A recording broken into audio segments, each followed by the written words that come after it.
Hello friends, मैं फिर से आ चुका हूं आप लोगों के लिए एक नए एपिसोड के साथ। तो हेलो गाइस, मैं हूं राज और आप लोग देख रहे हैं राज द स्टोरी। तो आज का वीडियो शुरू करने से पहले मैं आप लोगों को बता दूं, अगर आप लोग चैनल पर नए आए हो तो प्लीज़ चैनल को लाइक, सब्सक्राइब एंड कमेंट जरूर कर देना। तो शुरू करते हैं आज का स्टोरी, तब तक के लिए बाय बाय। प्रिया प्रिया से कहती है दी क्या वो सच बोल रहे थे? क्या हमने उनके साथ गलत किया? प्रिया कहती है मुझे नहीं पता प्रिंसेस, पर अब हमें सच्चाई का पता लगाना पड़ेगा, कैसे भी। पर फिलहाल हमें एक्सटिया राजवंश से बात करनी होगी। प्रिया कहती है दी क्या वो रात को जो हुआ उसके बाद हमारी बातों को सुनाएग? प्रिया कहती है हमें कुछ भी करके अपने कंपनी को बचाना होगा। इसमें सिर्फ हमारी ही मेहनत नहीं लगी है और भी बहुत लोग हैं। हमारे वर्कर्स है, हमारे एम्प्लॉय, सबको हमसे बहुत ही उम्मीदें हैं। अगर कंपनी बंद हुई तो सब खत्म हो जाएगा। बहुत लोगों के घर में शाम का खाना नहीं बनेगा। इधर हॉस्पिटल के एक कमरे में बेड पर स्वरा बेहोशी के हालत में पड़ी हुई थी। अचानक से उसे होश आता है और वो चीखते हुए उठती है, पापा, और इधर उधर देखने लगती है। तभी एक नर्स जल्दी से वहां आती है और उसे संभालते हुए बोलती है, मैडम रिलैक्स, सब ठीक है। स्वरा उसे देखकर बोलती है, मैं यहाँ कैसे? मुझे तो पापा के पास जाना था। हटो यहाँ से, छोड़ो, मुझे जाने दो। स्वरा के आंखों से आंसुओं की धारा बहने लगती है। तभी वो नर्स उसे पत्ते हुए बोलती है, मैडम आप यहाँ पिछले 6 महीने से बेहोश है। ये सुन स्वरा बिल्कुल शांत सी हो जाती है, मानो जैसे उसे कोई शौक लगा हो। वो बोलती है, क्या मैं पिछले 6 महीने से यहाँ हूँ? पर कैसे? और वो अपने दिमाग पर जोर देकर 6 महीने पहले क्या हुआ था याद करने की कोशिश करती है। 6 महीने पहले स्वरा नील रजवांश के केबिन से लगे कमरे में सो रही थी कि उसकी नींद उसके फोन के लगातार बजने से खुलती है। वो इधर उधर देखती है तो उसे वहां नील नहीं दिखता। वो जल्दी से बेड से उठती है और अपने पर्स की तरफ बढ़ती है और उसमें से अपना फोन निकालकर देखती है तो उसमें डॉक्टर अवस्थी का नाम शो हो रहा था। जिसे देख वो जल्दी से कॉल पिक करती है और बोलती, हेलो डॉक्टर, क्या मेरे पापा को होश आ गया है? उधर से एक पल को तो कोई आवाज नहीं आती, पर अगले ही पल कुछ ऐसा बोला जाता है जिसे सुन स्वरा धाम से नीचे फर्श पर बैठ जाती है और उसके आंखों से आंसुओं की धारा बहने लगती है। वो बोलती है, पर सर ऐसा कैसे हो सकता है, उनका ऑपरेशन तो हो गया था ना?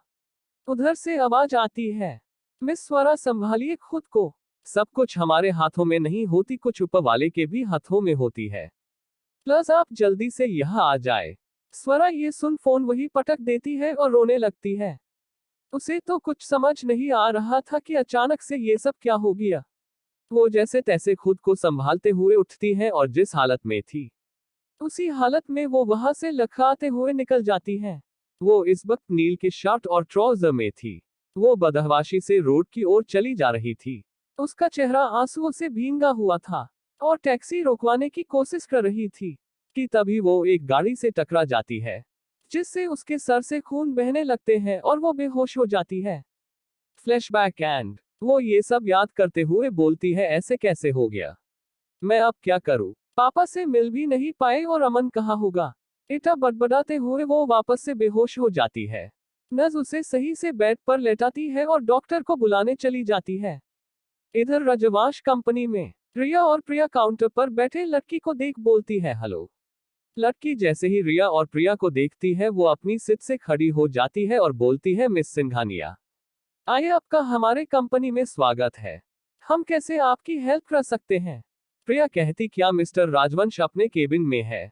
वो लड़की थोड़े हिचकिचाते हुए बोलती है, अब मैं अभी पता करके बताती हूँ। और एटा बोल वो किसी को कॉल करती है और बोलती है, हेलो सर, मिस सिंघानिया यहाँ आपसे मिलने आई है। क्या मैं उन्हें आपके केबिन में भेज दूँ? उधर से जवाब की आवाज सुन वो लड़की कॉल रखती है और बोलती, मैम चलिए मैं आपको सर के केबिन तक ले चलती हूँ। रिया और प्रिया अपना सर हाँ में हिलाती है और उसके पीछे पीछे चल देती है। वो दोनों ही वहां की हर चीज को गौर से नोटिस करते हुए आगे बढ़ रही थी। 13th फ्लोर पर लिफ्ट जाकर खुलती है जहां सिर्फ दो ही बड़े बड़े केबिन थे। वो लड़की कहती है, मिस सिंघानिया, ये मिस्टर राजवंश का केबिन है। इससे आगे जाने का परमिशन हमें नहीं है। तभी वहां सूरज आ जाता है और मिस सिंघानिया को ग्रीट करते हुए बोलता है, आए मिस सिंघानिया, सर आपका ही वेट कर रहे। वो रिया और प्रिया को अगस्त्या के केबिन तक ले जाता है। रिया और प्रिया केबिन में इंटर करती है। पर सामने के नजारे को देख उनकी भाई सिकुड़ सी जाती है और आंखें सर्द हो जाती है कि उनकी एक्स्त्या अपने चेयर पर बैठा हुआ तो था, पर उसकी गोद में एक लड़की बैठी हुई थी जिसकी सिर्फ पीठ दिख रही थी, जो कि लगभग नेकेड थी। एक पतली सी स्ट्रिप से उसकी ड्रेस टिकी हुई थी और एक्स्त्या का हाथ उसके पीठ पर चल रहा था। एक्स्त्या एक नजर उन दोनों को देखता है और एक डेविल स्माइल के साथ बोलता है, आय आय मिस सिंघानिया, कैसे आना हुआ? इटा बोल वो अपने गोद में बैठी लड़की के एयरलॉक को बाइट करते हुए बोलता है, इट्स वर्क टाइम बेबी। वो लड़की उसके गोद से उठ जाती है और उसके गाल को टच करते हुए कहती है, आई एम वेटिंग बेबी। और निकलते हुए वो एक नजर मिस सिंघानिया की तरफ देख हल्का सा स्माइल करते हुए वहां से बाहर की ओर चली जाती है। एक्स्त्या के गालों और उसके नेक पर लिपस्टिक के निशान साफ दिख रहे थे। एक्स्त्या कहता है, बैठिए भी, क्या खड़े रहने का इरादा है? प्रिया और प्रिया दोनों ही उसे घूरते हुए वहां रखे चेयर पर बैठ जाती है। प्रिया कहती है, मिस्टर रजूश, आप ये सब क्यों कर रहे हैं? एक्स्त्या हंसते हुए बोलता है, मैं कुछ समझ नहीं मिस सिंघानिया, आप किस बारे में बात कर रही है? मैंने क्या किया है?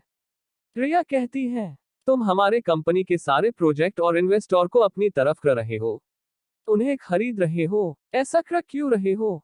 एक्स्त्या हंसते हुए अपने चेयर से उठा जाता है और उनकी तरफ बढ़ते हुए बोलता है, मैं ऐसा क्यों कर रहा हूँ? उफ, कितनी कमजोर याददाश्त है ना आपकी मिस सिंघानिया। अभी कल रात की तो बात थी, मैंने कहा था कुछ, मार्क माय वर्ड्स। याद आया, इतनी जल्दी भूल गई? हाँ। प्रिया कहती है, देखो एक्स्त्या, अगर तुम हमसे पास्ट में हुई 10 साल पहले की घटना को लेकर हमसे बदला ले रहे हो तो एक बार तुम्हें उस घटना की सच्चाई के बारे में पता लगना चाहिए। उस वक्त एग्जैक्टली क्या हुआ था वो पूरी सच्चाई ना तुम जानते हो और ना हम। सीके के अक्सर दो पहलू होते हैं। एक्स्त्या अपने ईयरबड्स टेबल से उठाकर अपने कानों में लगा लेता है और बोलता है, पास्ट में क्या हुआ क्या नहीं, आई डोंट केयर। इटा बोल वो ड्रॉवर से एक फाइल निकालता है और उन दोनों के आगे कर बोलता है, अगर अपनी कंपनी बचाना चाहती हो तो इस पे साइन कर दो। इटा बोल वो केबल में लगे विंडो के पास चला जाता है और फिर एक नजर उन्हें देखकर कहता है, बस 5 मिनट का टाइम है। इटा बोल वो वापस खिड़की के बाहर देखने लगता है। प्रिया और प्रिया उस फाइल को खोलते हैं और अंदर पेपर पर लिखे शब्द को देख गुस्से से पागल हो जाती है। प्रिया बोलती है, दी ये क्या है? मैरिज कॉन्ट्रैक्ट पेपर, ये हमसे इन पर साइन करवाना चाहता है। प्रिया और प्रिया पेपर को पलट कर उस पे लिखे शर्तों को पढ़ती है। जैसे जैसे वो उन्हें पढ़ रही थी उनकी आंखें गहरी होती जा रही थी। प्रिया और प्रिया दोनों एक साथ बोलती है, ये सब क्या है एक्स्त्या, तुम पागल हो गए हो? पर एक्स्त्या कोई रिएक्ट नहीं करता, मनो उसे कुछ सुनाई ही ना दिया हो। पर उसके चेहरे पर एक खतरनाक डेविल स्माइल जरूर आ गई थी जिसे रिया और प्रिया नहीं देख सकती थी। एक्स्त्या को अपने बातों पर कोई रिएक्ट नहीं करते देख प्रिया गुस्से में आग बबूला हो जाती है और अपने सीट से उठकर एक्स्त्या के तरफ बढ़ जाती है, जो इस वक्त खिड़की से बाहर की ओर देख रहा था। वो झटके से एक्स्त्या को अपनी तरफ घुमाती है और उसके कानों में से ईयरबड्स निकाल बाहर फेंकते हुए बोलती है, ये सब क्या पागलपन है एक्स्त्या? एक्स्त्या झटके से प्रिया के कमर को पकड़ बोलता है, क्यों, क्या हुआ मिस सिंघानिया? आपको समझ नहीं आ रहा? क्या लिखा हुआ है उसमें? क्या हर एक लाइन डिटेल में समझाओ?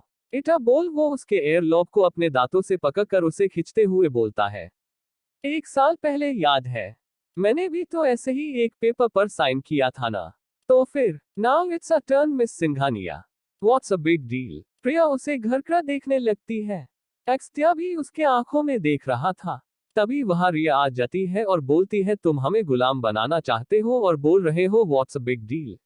एक्स्त्या उसे भी अपनी बाहों में खींच लेता है और उसके आंखों में देखते हुए बोलता है, और मैं एंग्री बट अब सिर्फ 1 मिनट ही बचे हैं, जो करना है सोच लो। ऐसे मुझे घुने से कुछ नहीं होगा, मैं फोर्स नहीं कर रहा। सोच लो कंपनी बचानी है या नहीं, और ये भी सोच लो अपने कंपनी के साथ साथ वो क्या नाम था तुम्हारे आशिक का, सैम आहूजा। बेचारा उसकी कंपनी भी को भी बनक्रप्ट होने से बचा लोगी। फायदे का सौदा है, सोच लो। रिया और प्रिया कहती हैं, एक्स्त्या कल जो भी हुआ था वो सब में उसका कोई गलती नहीं था। एक्स्त्या दोनों को एक झटके में छोड़ देता है और बोलता है, तो बचा लो न अपने आशिक को बर्बाद होने से। सोच क्या रही हो, साइन करो जब इतनी हमदर्दी है तो। इटा बोल वो वापस अपना मुंह खिड़की के तरफ घूम लेता है। रिया और प्रिया एक्स्त्या को ऐसे करता देख एक दूसरे को देखती है। मानो जैसे वो एक दूसरे से इशारों में ही कुछ बातें कर रही हो। कुछ सेकंड ऐसे ही देखने के बाद दोनों वापस अपने चेयर पर जाकर बैठ जाती है और पेपर साइन कर देती है। एक्सत्या जब मुड़कर उन्हें साइन करते हुए देखता है तो उसके चेहरे पर एक सातिर मुस्कान तैर जाती है। वो अपने कदम मिस सिंघानिया की तरफ बढ़ा देता है और बोलता है, well done miss Singhania. Oops Mrs Rajvansh. Well done. तो कैसा लग रहा आपको मिस सिंघानिया से मिसेस राजवंश बनकर? रिया और प्रिया कहती है, अक्सत्या हमने साइन कर दिया, अब तुम हमारे कंपनी के सारे डील प्रोजेक्ट हमें वापस कर दो। अक्सत्या कहता है, कॉल मी मिस्टर राजवंश, क्योंकि ये शादी सिर्फ दुनिया के लिए है पर रियल में तो तुम दोनों मेरे गुलाम हो। सो बी इन लिमिट मिसेस राजवंश। अब बस एक चीज की कमी है, एटा बोल वो अपने ड्रावर में से कुछ निकालता है और उसे देखते हुए बोलता है, हाँ इसी की कमी थी। क्या कहते हैं लोग इसे मंगलासूत्र। एटा बोल वो पहले प्रिया के पास जाता है और एक मंगलसूत्र उठाकर उसे पहना देता है। प्रिया की आंखें बंद हो जाती है। अक्सत्या दूसरा उठाकर रिया के पास जाता है और उसके गले में भी पहना देता है। उसकी भी आंखें बंद हो जाती है। अक्सत्या उनसे थोड़ा दूर हटकर उन्हें घूरते हुए बोलता है, ये गले से उतरने नहीं चाहिए, क्योंकि यही तो है जो तुम्हें और तुम्हारे आशिकों को बताएगा कि तुम दोनों पर किसका हक है। रिया और प्रिया कुछ नहीं बोलती। अक्सत्या उन्हें इस तरह शांत देख बोलता है, क्या मुंह क्या देख रही हो, अपने पति के पैर नहीं छुओगी, आशीर्वाद लो। ये सुन रिया और प्रिया अक्सत्या को घूने लगता है। अक्सत्या बोलता है, कम ऑन बाय फी, जब तक तुम आशीर्वाद नहीं लोगी तब तक मैं तुम्हें ब्लेस्ड कैसे करूंगा। कंपनी चाहिए ना। रिया और प्रिया हमें अपना सर हिलाती है और फिर दोनों एक दूसरे की तरफ देख अक्सत्या की तरफ बढ़ जाती है। अक्सत्या जो अब तक खड़ा था वो जाकर सोफे पर बैठ जाता है। रिया और प्रिया उसके पास जाती है और बोलती है, मिस्टर राजवंश आप कुछ ज्यादा ही नहीं कर रहे। अक्सत्या को गुस्सा आ जाता है और वो अपने पैर से टेबल को मारकर गिरा देता है और चिल्लाते हुए आवाज देता है, सूरज। तभी सूरज गेट खोलते हुए धीरे से अंदर आता है और बोलता है, जी बॉस। अक्सत्या कहता है, कहां तक पहुंचा सिंघानिया ग्रुप और वो आहूजा ग्रुप की क्या अपडेट है? सूरज कहता है, बॉस बस कुछ छोटे मोटे इन्वेस्टर बचे हैं, बहुत ही जल्द हम उन्हें भी खरीद लेंगे। आज शाम तक ये दोनों कंपनियों के नामों निशान मिट जाएंगे, ये कर्जे में चले जाएंगे। अक्सत्या बोलता है, जाओ और जल्दी करो। सूरज वहां से चला जाता है। रिया और प्रिया उसे घूरते हुए कहती हैं, तुम ऐसा क्यों कर रहे हो? तुमने जो बोला हम वो कर रहे हैं ना। अगस्त्या अपने दोनों पैर सोफे पर पसारते हुए बोलता है, तो नहीं आप मिसेस राजवंश, अपने मलिक को तू करके नहीं बोला जाता, समझी। रिया और प्रिया गुराते हुए उसके करीब जाती है और उसके पैर छू लेती है। अगस्त्या कहता है, क्या बोलोगी मुझे? रिया और प्रिया एक साथ बोलती है, आप। अगस्त्या के फेस पर एक कातिलाना स्माइल आ जाता है और वो दोनों के हाथ पकड़ खींचते हुए बोलता है, अब अपने पति को खुश भी तो करो। एटा बोल दोनों को अपने बाहों में खींच लेता है, जिससे दोनों उसके गोद में जाकर बैठ जाती है। अगस्त्या दोनों के कमर को पकड़ खुद में चिपकाते हुए हस्की वॉइस में बोलता है, अब सुहागरात मनोगी या पहले सुहाग दिन? क्या इरादा है? रिया और प्रिया दोनों ही उससे खुद को छुड़ाने की कोशिश करने लगती है, जिससे अगस्त्या की पकड़ और टाइट हो जाती है और वो बोलता है, कमाल है मिसेस रजूश, एटा करने के बाद भी तुम दोनों मेरा विरोध करने की कोशिश कर रही हो। हाँ, एक्ट लाइक अ स्लेव। मुझसे कुछ तो सीख लिया होता, मैं कितना अच्छा स्लेव था ना। बोलती है, क्या? अगस्त्या बोलता है, सुनाई नहीं देता कि इसमें नाव। रिया प्रिया दोनों एक दूसरे को देखती है, मानो दोनों एक दूसरे को बोल रही हो कि तुम पहले करो। तभी प्रिया अगस्त्या के होठों के करीब बढ़ने लगती है। इधर अगस्त्या जब अपनी आंखें बंद करता है तो उसके आंखों के सामने रात का वो सीन आ जाता है, जिसमें रिया और प्रिया किसी लड़के के साथ एक ही बेड पर थी। उसकी नशे उभरने लगती है और वो झटके से अपनी आंखें खोल देता है और गरजते हुए बोलता है, दूर हटो। और एटा बोल वो रिया और प्रिया को एक धक्का दे देता है। दोनों तो शौक में थी कि अचानक ये क्या हो गया, उन्हें कुछ समझ नहीं आता और अचानक धक्का लगने से दोनों ही नीचे गिर जाती है। अगस्त्या अपने आंखों में अंगारे लिए हुए उन्हें देखता है और अपने दांत पीसते हुए बोलता है, कल रात जो हुआ उसके बाद तुम्हें लगता है कि मैं तुम्हें छूने में इंटरेस्टेड रहूंगा? हाँ, मुझे छूने की या मेरे करीब आने की कोशिश मत करना, वरना मुझसे बुरा कोई नहीं होगा। निकलो यहाँ से। तुम्हारे कंपनी के शेयर की कीमत जितना थे उतना ही वापस से हो जाएंगे शाम तक। एटा बोल वो वापस अपना सर सोफे पर टिका कर बैठ जाता है। रिया और प्रिया दोनों एक दूसरे को देखती है और वहां से उठकर जाने लगती है कि तभी उनके कानों में एक्सत्या की कर्कश आवाज गूंजती है, आज शाम 6 बजे तक अपने बोरिया बिस्तर बंद कर रेडी रहना। अब तुम मिसेस राजवंश हो तो मेरे विल्ला में ही रहोगी। रिया और प्रिया बिना कुछ बोले और बिना उसके तरफ देखे वहां से निकल जाती है। इधर हॉस्पिटल में स्वरा को होश आता है तो उसके सामने नर्स और एक बूढ़ा आदमी खड़ा होता है।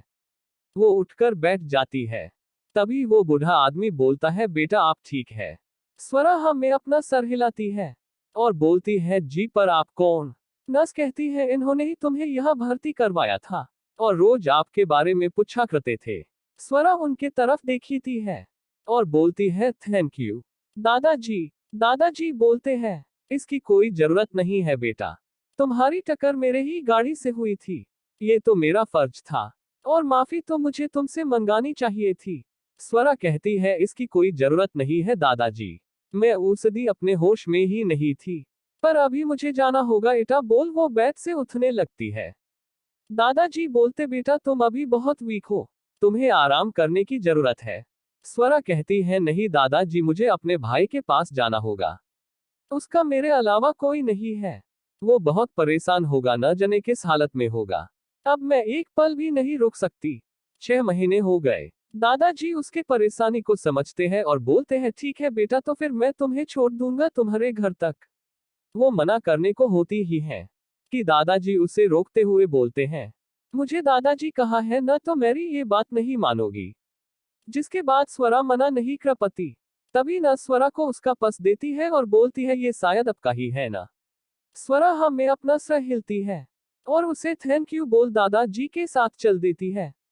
कुछ देर बाद वो अपने घर के पास पहुंच जाती है। वो दादाजी से बोलती है, बस आ गया मेरे घर। दादाजी आए आप भी, मैं आपको अपने हाथों से चाय बनाकर पिलाती हूँ। दादाजी बोलते हैं, मन तो था पर मुझे कहीं जल्दी में जाना है, मैं फिर कभी आऊंगा जरूर, अभी तुम्हें भी आराम करने की जरूरत है, अपना ध्यान रखना। और ये लो मेरा कार्ड, जब भी कोई परेशानी हो बेझिझक अपने दादा को याद करना। स्वरा उस कार्ड को ले लेती है और हमें अपना सर हिलाती है। गाड़ी वहां से निकल जाती है। स्वरा अपने घर के पास जाती है तो देखती है उसके घर पर ताला बंद है और गेट पर एक गार्ड बैठा हुआ है। स्वरा उस गार्ड की तरफ बढ़ जाती है और बोलती है, आप कौन है? ये घर मेरा है और यहाँ मेरा भाई अमन को मैं छोड़ कर गई थी। वो गार्ड स्वरा को ध्यान से देखता है और बोलता है, आपका नाम स्वरा है? स्वरा हमें अपना सर हिलाती है और बोलती है, आपको मेरा नाम कैसे पता? वो गार्ड बोलता है, वो आपके भाई को बॉस अपने साथ लेकर गए हैं और मुझे यहाँ घर की देखभाल करने के लिए रखा है। स्वरा कहती है, कौन है बॉस आपका? वो गार्ड बोलता है, नील राजवंश। स्वरा की आंखें गुस्से में लाल हो जाती है और बोलती है, नील राजवंश, सब कुछ तुम्हारे कारण हुआ है, मैं तुम्हें कभी माफ नहीं करूंगी। आई हेट यू, पता नहीं कब पीछा छूटेगा तुमसे। इटा बोल वो वहां से निकल जाती है। उसके जाने के बाद वो गार्ड किसी को कॉल करता है और बोलता है, बॉस। इधर नील के केबल में नील रजूश अपने केबल में बैठे फाइल पढ़ रहा था कि तभी उसका फोन रिंग होता है। वो कॉलर इट पर नाम देख झट से कॉल पिक करता है और बोलता है, क्या कुछ पता चला? उधर से आवाज आती है, जी बॉस, वो यहाँ अपने भाई को खोजते हुए आई थी और आपने जैसा कहा था मैंने बिल्कुल वैसा ही कह दिया है। नील बोलता है, गुड जॉब। इटा बोल वो कॉल कट कर देता है और जोर जोर से हंसने लगता है और अपने दोनों हाथों को फैलाकर बोलता है, स्वरा मेरे ये बाहें कब से तुम्हें अपने कैद में लेने को तड़प रहे हैं। फाइनली इनका इंतजार हुआ। रिया और प्रिया जैसे ही रजूश कंपनी से बाहर निकलती है उससे सैम दिख जाता है। सैम उन्हें देख उनके पास जाता है और बोलता है, रिया प्रिया ये सब क्या हो रहा है? हम दोनों की कंपनी एक साथ ऐसे कैसे डूब सकती है? मैंने पता लगाया तो मुझे पता चला ये सब राजवंश कंपनी का किया हुआ है। क्या तुम्हारे कंपनी के भी सारे प्रोजेक्ट और डील इसी कंपनी को मिल रहे? पर ये एक्सत्या राजवंश हमारे साथ ऐसा क्यों कर रहा? मैं अभी बात करके आता हूँ। आखिर क्या दुश्मनी है हमसे? और एटा बोल वो आगे बढ़ने को होता ही है कि प्रिया उसका हाथ पकड़ उसे रोक देती है और बोलती, तुम्हें जाने की जरूरत नहीं। सैम कहता है, क्यों? क्या वो नहीं सुन रहा? उसने कुछ किया तुम्हारे साथ? बोलो क्या हुआ है? मैं जाता हूँ ना, एक बार बात करता हूँ। बोलूंगा अगर चाहे तो वो मेरी कंपनी ले ले, पर तुम्हारी कंपनी छोड़ दे। देखना वो मान जाएगा। रिया कहती है, इसकी कोई जरूरत नहीं, सब ठीक हो गया है। उसने हमारी बात मान ली है। सैम कहता है, सच में हम दोनों की कंपनी को अब कोई खतरा नहीं। पर वो ऐसा कर क्यों रहा था? प्रिया हमें अपना सर हिलाती है और बोलती है वो कुछ नहीं, बस एक छोटी सी गलत फहमी हो गई थी उसे। ये सुन सैम खुश हो जाता है और दोनों को हक कर लेता है। ये सारे नज़ारे कोई और भी देख रहा होता है। उसकी आंखें गुस्से से लाल हो जाती है और हाथों की नसें दिखने लगती है। ये कोई और नहीं एक्सतिया था, जो अपने केबिन के खिड़की पर खड़ा ये सब देख रहा था।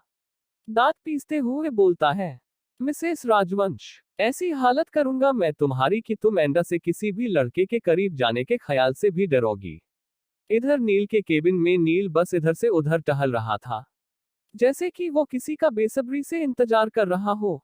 टहलते हुए उसे कुछ याद आता है और वो बोलता है, अगर स्वरा आई और कोई मुझसे मिलने ना दिया तो मैं एक बार नीचे काउंटर पर कॉल करके बोल देता हूँ। इटा बोल वो झट से अपना फोन उठाता है और कॉल लगा देता है। कॉल पिक होते ही बोलता है, नेहा, अगर कोई स्वरा नाम की लड़की आए तो उसे सीधे मेरे केबिन में भेज देना। उधर से जी सर की आवाज सुनते ही नील कॉल कट कर देता है और अपने केबिन से लगे कमरे में चला जाता है, जहां कुछ कपड़े रखे थे बेड पर और बेड बिल्कुल अस्त व्यस्त हो रखा था। स्वरा राजवंश कंपनी में एंटर करती है। वो इस वक्त बिल्कुल गुस्से में लग रही थी। वो काउंटर पर बैठी लड़की से कहती है, क्या नील राजवंश अपने केबिन है? नेहा स्वरा को ऊपर से नीचे तक देखती है और बोलती है, क्या आपका नाम स्वरा है? स्वरा हमें अपनी गर्दन हिलाती है तो काउंटर पर बैठी नेहा बोलती है, मेम सर आपका ही इंतजार कर रहे, चलिए मैं आपको ले चलती हूँ। स्वरा कहती है, इसकी कोई जरूरत नहीं है, मैं खुद चली जाऊंगी। इटा बोल वो लिफ्ट की तरफ बढ़ जाती है और गुस्से में बोलती है, तो उसे पता था कि मैं यहाँ आने वाली हूँ। नील का केबिन। नील वैसे ही इधर से उधर घूम रहा था कि तभी उसकी नजर उसके केबिन में लगे सीसीटीवी पर जाती है, जिसमें वो देखता है स्वरा उसके केबिन के बाहर खड़ी है। उससे वेट नहीं होता और वो जल्दी से गेट खोल देता है। स्वरा अचानक से गेट खुलने के कारण खुद को संभाल नहीं पाती और लड़खड़ाने लगती है कि तभी नील उसे उसके कमर से पकड़ थाम लेता है और उसे अंधलाते हुए गेट बंद कर देता है। स्वरा गुस्से भरी नजरों से उसे देखती है और खुद को छुड़ाने की कोशिश करने लगती है, पर वही नील तो जैसे स्वरा को खुद में समा लेना चाहता था। उसकी पकड़ स्वरा पर कसती जा रही थी। वो स्वरा के आंखों में देख रहा था। स्वरा कहती है, नील राजवंश छोड़ो मुझे, पागल आदमी छोड़ो। पर नील को तो जैसे ये सब कुछ सुनाई ही नहीं दे रहा था। वो अब अपने एक हाथ से स्वरा के चेहरे को टच कर उसे फील करने लगता है और अब उसके फिंगर उसके होठों के पास जाकर रुक जाते हैं। फिर वो बड़े शिद्दत से अपने अंगूठे से स्वरा के होठों को रब करते हुए बोलता है, कहा थी लॉल इतने दिन से, कितनी पतली हो गई हो, हाँ आखिरकार आना ही पड़ा ना मेरे बाहों में। कहा जाओगी नील राजवंश से बचकर? स्वरा से अब ये सब बर्दाश्त नहीं हो रहा था। वो अपना मुंह खोल नील के अंगूठे को कसकर बाइट कर लेती है और उसे जोर का धक्का देते हुए बोलती है, तुम पागल हो सन की जानवर कहीं के, तुम्हें इलाज की जरूरत है। तुम्हें मेरी बात सुनाई नहीं दे रही? मेरा भाई कहाँ है? मुझे मेरे भाई के पास जाना है, कहाँ रखा है उसे? नील स्वरा के मुंह से खुद के लिए ये सब सुन गुस्से में लाल पीला हो जाता है और उसके एक बाह को पकड़ दीवार से लगाते हुए बोलता है, क्या कहा तुमने मुझे पागल सन की? हाँ ठीक ही कहा तुमने, और अब देखो ये पागल आदमी तुम्हारे साथ क्या क्या करता है। इटा बोल वो उसे दीवार से सटा देता है और उसके फेस को अपने दोनों हाथों से पकड़ अपने होठ उसके होठ पर रख देता है। स्वरा उसे पीछे हटाने की कोशिश करती है, पर नील स्वरा को दीवार की तरफ पुश करते जा रहा था और उसके होठों को सक करते करते अब बाइट करने पे उतर आया था। स्वरा को बहुत दर्द हो रहा था पर वो कुछ भी नहीं कर पा रही थी। नील के हाथ अब स्वर के नेक से होते हुए नीचे की तरफ बढ़ने लगे थे। स्वरा की सांसें फूलने लगी थी, उसकी धड़कनें तेज हो गई थी। वो अब नील के कंधे पर अपने नाखून गड़ाने लगती है। उसके आंखों से आंसू गिरने लगे थे, पर नील को तो जैसे कोई फर्क ही नहीं पड़ रहा था। वो उसके होठों को ऐसे सक और बाइट कर रहा था जैसे कि वो कोई कैंडी हो। करीब 20 मिनट के बाद वो स्वरा के होठों को छोड़ता है और एक नजर उसके होठों को देखता है जिसमें से हल्का हल्का ब्लड आ रहे थे। वो एक सार्केस्टिक स्माइल करता है और अब वो स्वरा के नेक पर अपने गर्म सांस छोड़ने लगता है। स्वरा अपनी सांसें नॉर्मल करने की कोशिश करती है। तभी उसे एक तेज दर्द का एहसास होता है। नील ने उसके नेक पर अपने दांत कटा दिए थे। स्वरा उसे पूरी ताकत से खुद से दूर करती है और खिंचकर एक थप्पड़ लगाते हुए बोलती है, बास्टर्ड, तुम्हें समझ नहीं आती। चुपचाप मेरा भाई कहाँ है, बता दो मुझे। बर्बाद तो कर दिए, अब क्या मेरे मने पर ही मेरा पीछा छोड़ोगे? नील का फेस एक साइड झुक जाता है और उसकी आंखें लाल हो जाती है, मनो वो अभी के अभी किसी का खून कर देगा। वो स्वरा को घूरते हुए देखता है और बोलता है, तुम जैसी लड़कियों को न प्यार से कभी हैंडल नहीं किया जा सकता। जब से आई है भाई भाई रट लगा रखा है। और वैसे थी कहा तुम इतने दिन से आज अपने भाई की याद आई है 6 महीने बाद। 6 महीने से किसके बेड को गर्म कर रही थी, जिससे तुम्हें अपने भाई की भी याद नहीं आई। शायद अब उसका तुमसे मन भर गया होगा, है ना? तुम चिंता मत करो, मैं हूं ना। मैं पूरी लाइफ तुम्हें अपनी मिस्ट्रेस बनकर रखूंगा और पैसों की भी कोई प्रॉब्लम नहीं होगी। बस तुम बिना नाटक किए मुझे खुश रखना। स्वरा को ऐसी बातें सुन बहुत गुस्सा आ रहा था, उसका सर दर्द से फटने को हो रहा था।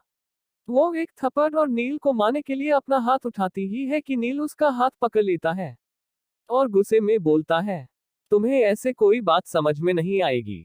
और एटा बोल वो स्वरा को कंधे पर उठा लेता है और अपने केबिन से लगे रूम की तरफ बढ़ जाता है। स्वरा एक पल को तो छटपटाती है, पर अगले ही पल वो शांत सी हो जाती है। नील को तो कुछ फर्क ही नहीं पड़ रहा था।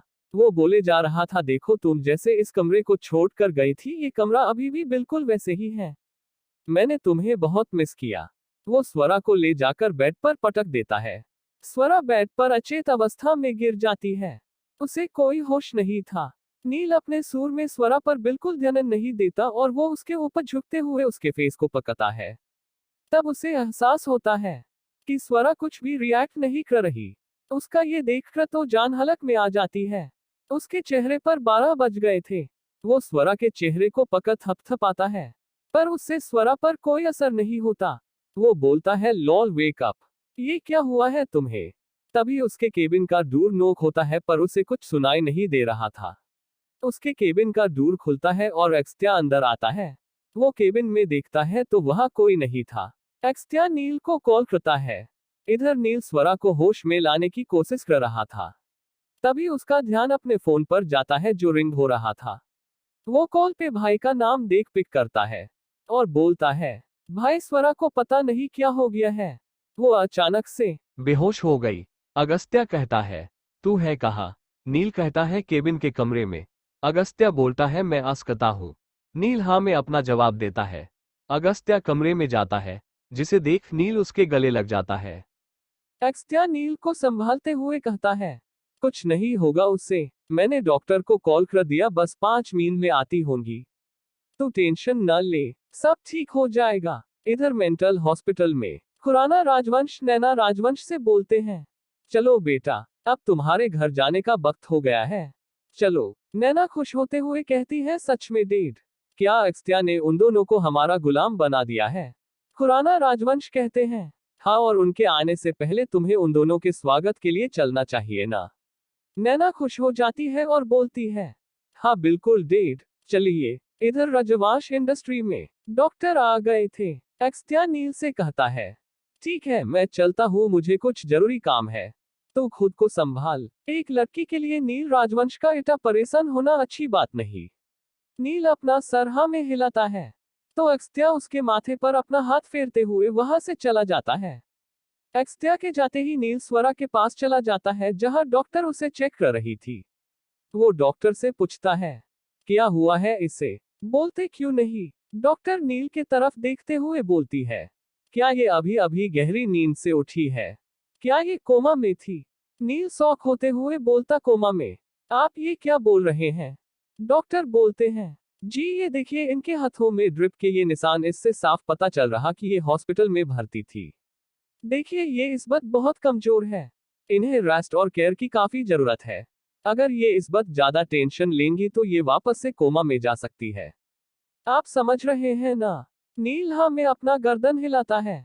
डॉक्टर बोलते हैं, अभी ये बस कमजोरी के कारण बेहोश हो गई है, थोड़ी देर में इन्हें होश आ जाएगा।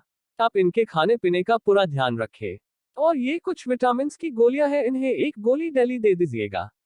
नील हाँ में अपना सर हिलाता है और डॉक्टर को थैंक यू बोल उन्हें केबिन के बाहर तक छोड़ देता है। नील वापस से जाकर स्वरा के सर के पास बैठ जाता है और उसे प्यार से देखते हुए उसके माथे को सहलाने लगता है। कुछ देर ऐसे ही उसे घूरते हुए वो किसी को कॉल करता है और बोलता है अगले 5 मिनट में मेरे केबिन में कुछ हेल्दी खाने के लिए भेजवा दो। और हाँ, साथ में जूस भी भेजवा देना। इटा बोल वो कॉल कट कर देता है और स्वरा के माथे को चूमते हुए बोलता है, कहाँ थी तुम लोल? क्या सच में तुम हॉस्पिटल में थी? उसके चेहरे को देखता है जो कमजोरी के कारण पीले लग रहे थे। वो बाथरूम में जाता है और एक टॉवेल को भिगा कर लाता है और उससे स्वरा के फेस और नेक को पोंछने लगता है। कमजोरी के कारण उसका लिप्स फेस सब सूखे हुए लग रहा थे। तभी गेट नॉक होता है तो नील एक नजर स्वरा को देख कमरे से बाहर जाता है। केबिन का डोर खोलता है तो सामने एक लड़की हाथ में ट्रे लेकर खड़ी थी। नील को देखते हुए वो बोलती है, सर मेष से चेफ सुनील सर ने ये आपके लिए भेजा है। ये बिल्कुल फ्रेश है। नील अपना हाथ आगे कर वो ट्रे ले लेता है और थैंक यू बोल गेट बंद कर देता है। गेट बंद होते ही उस लड़की का मुंह बन जाता है। वो अपना मुंह अजीब तरीके से बनाते हुए बोलती है, क्या यार वो लड़की तो दिखी ही नहीं जिसके लिए हमारे नील बॉस पागल है, जिन पे ऑफिस के सारी लड़कियां मरती है, उनके मात्र करीब आने के लिए वो आज एक लड़की के लिए नौकर बने हुए हैं। कमाल है, देखना तो पड़ेगा उस कमाल को। देखते हैं कौन है वो जिसने नील राजवंश को अपने वश में कर रखा है। कब तक छुपा कर रखेंगे? इटा बोल वो अपने डेस्क पर चली जाती है। उसके वहां जाते ही 2 से 3 लड़कियां उसके पास झुंड लगाकर खड़ी हो जाती है और बोलती है, निशा देखा तुमने उस लड़की को? कौन है? क्या बहुत सुंदर है? निशा चिढ़ते हुए बोलती है, नहीं देखा यार, पता नहीं सर ने उसे किस कोने में छिपा कर रखा है। इधर नील के केबिन में नील खाने की ट्रे लेकर अंदर कमरे में जाता है तो देखता है स्वरा उठने की कोशिश कर रही है। नील जल्दी से ट्रे टेबल पर रखता है और जाकर स्वरा को संभालते हुए उसे अच्छे से बैठाता है। स्वरा उससे अपना मुंह फेर लेती है और उसके आंखों से आंसू बहने लगते हैं। नील उसके करीब जाता है और उसका फेस पकड़ अपने तरफ करने की कोशिश करता है। स्वरा रोटाए हुए बोलती है, क्यों कर रहे हो मेरे साथ ऐसा? क्यों जीने नहीं दे रहे? क्या बिगाड़ा है मैंने आपका? आपके कारण मैं अपने पापा को आखिरी बार देख भी नहीं पाई। 6 महीने तक हॉस्पिटल में बेहोश रही। मेरे भाई को भी आपने पता नहीं कहाँ रखा है।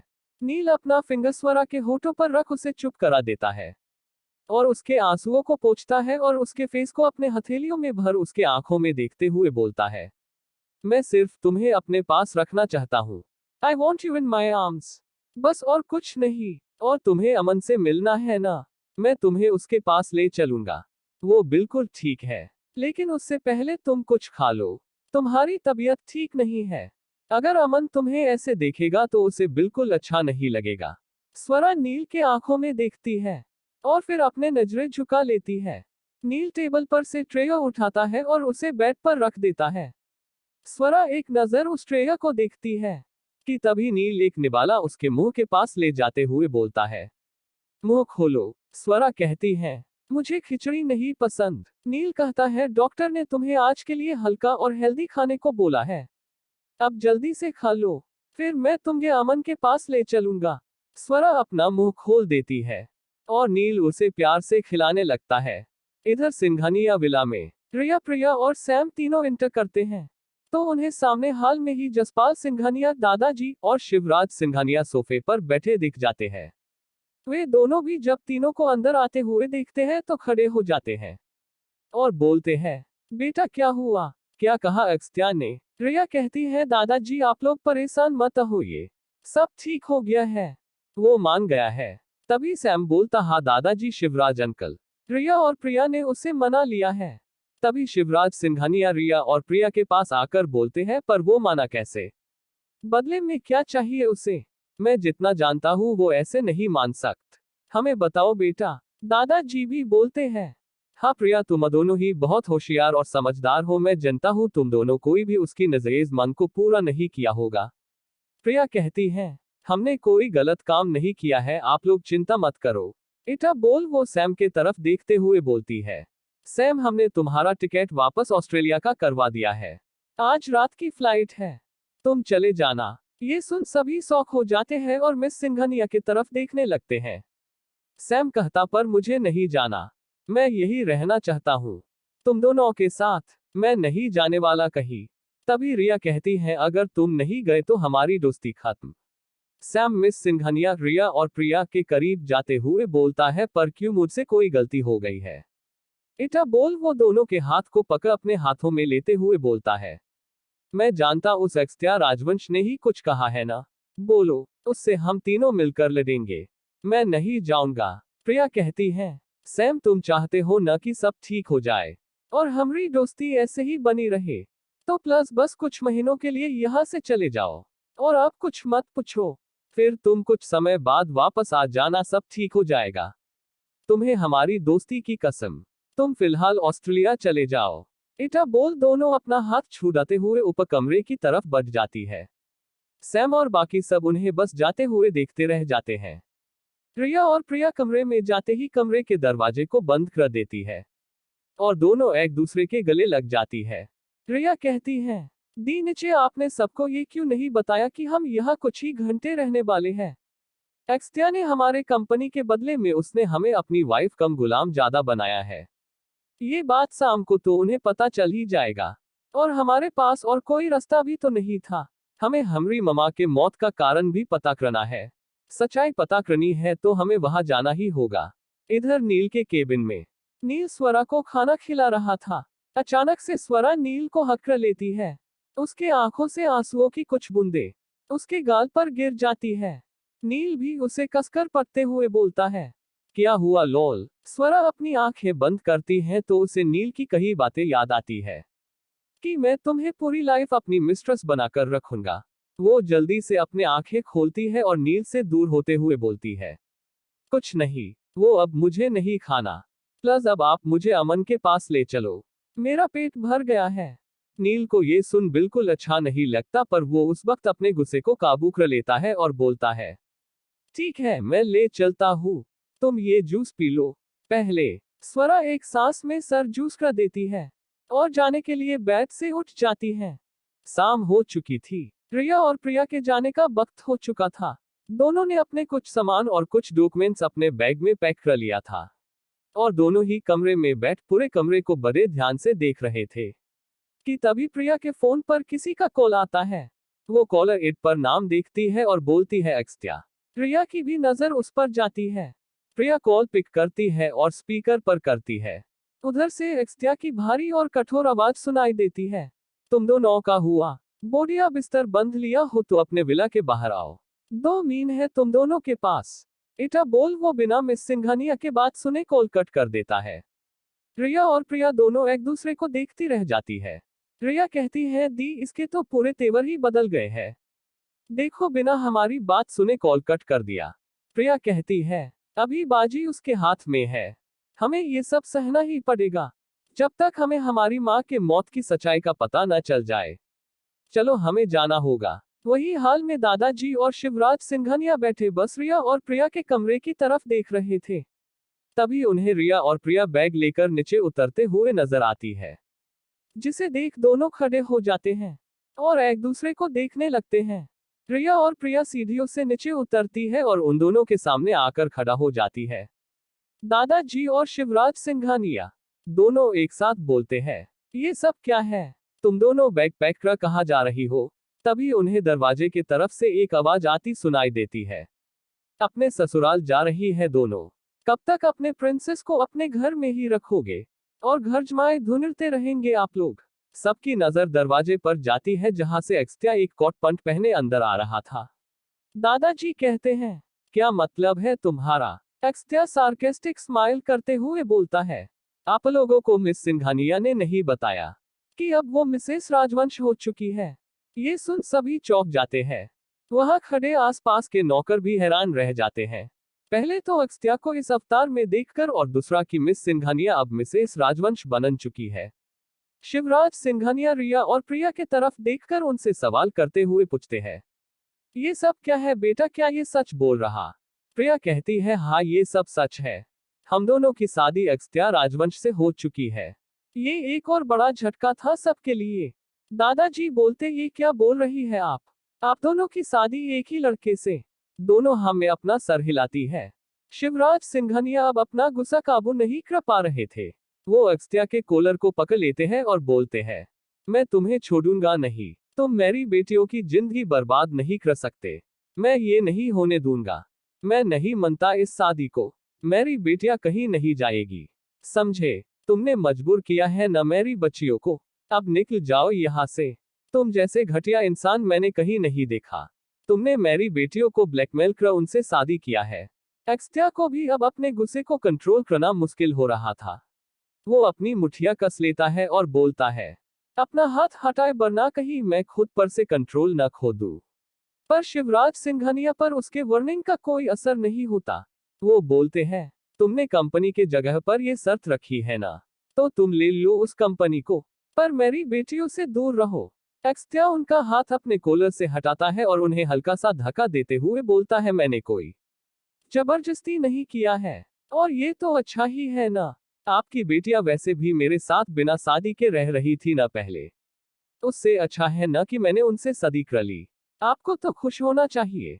भलाई का तो जमाना ही नहीं रहा। शिवराज सिंघानिया ये सुनन शौक हो जाते हैं और वो एक कदम पीछे हो जाते हैं। प्रिया को ये देख गुस्सा आ जाता है और वो गुस्से में अगस्त्या को घूर कर बोलती है, अगस्त्या ये क्या कर रहे हो? अपनी लिमिट क्रॉस मत करो, ठीक नहीं होगा। अगस्त्या बोलता, मैंने क्या किया है? मैं जा रहा हूँ बाहर, एक मीन है तुम दोनों के पास। इटा बोल वो वहां सबको घूर कर देखता है और वहां से निकल जाता है। अब सबकी नजर रिया और प्रिया पर थी। प्रिया कहती है, ठीक है दादाजी अब हम चलते हैं, आप लोग अपना ख्याल रखिएगा। हम मिलने आते रहेंगे। दादाजी बोलते, पर बेटा ये सब क्या बोल रहा था? प्रिया कहती है, जो भी बोल रहा था सब सच है। और आपको खुश होना चाहिए कि आपके दोनों प्रिंसेस को अब कोई अलग नहीं कर पाएगा। हम हमेशा साथ रहेंगे। इटा बोल दोनों ही दादाजी के पैर छूकर आशीर्वाद लेती है। और फिर दोनों एक नजर शिवराज सिंघानिया की तरफ देखते हैं, जो आंखों में आंसू लिए उन दोनों को ही देख रहे थे। रिया और प्रिया आगे बढ़कर उनके भी पैर छूती है। शिवराज सिंघानिया का हाथ खुद ब खुद उनके सर पर चला जाता है और उनके आंखों से आंसुओं की कुछ बूंदे गिर जाते हैं। रिया और प्रिया उनके तरफ देखती है और बोलती है, मैंने आपको माफ नहीं किया है। हम बहुत जल्द सच का पता लगा लेंगे। इटा बोल वो बिना किसी को देखे वहां से निकल जाती है। उसके जाते ही शिवराज सिंघानिया सोफे पर धाम से बैठ जाते हैं और उनके आंखों से आंसू बहने लगते हैं। तभी दादाजी उनके कंधे पर अपना हाथ रख बोलते हैं, तू चिंता मत कर, तेरी बेटी अब बड़ी हो गई है और वो समझदार है। मैं जानता हूं कि तुमने उनके शादी को लेकर कुछ सपने सजाए हुए थे, पर अब हम क्या कर सकते हैं? वो साथ है, ये हमारे लिए खुशी की बात है। वो दोनों साथ मिलकर पूरी दुनिया जीत सकती है।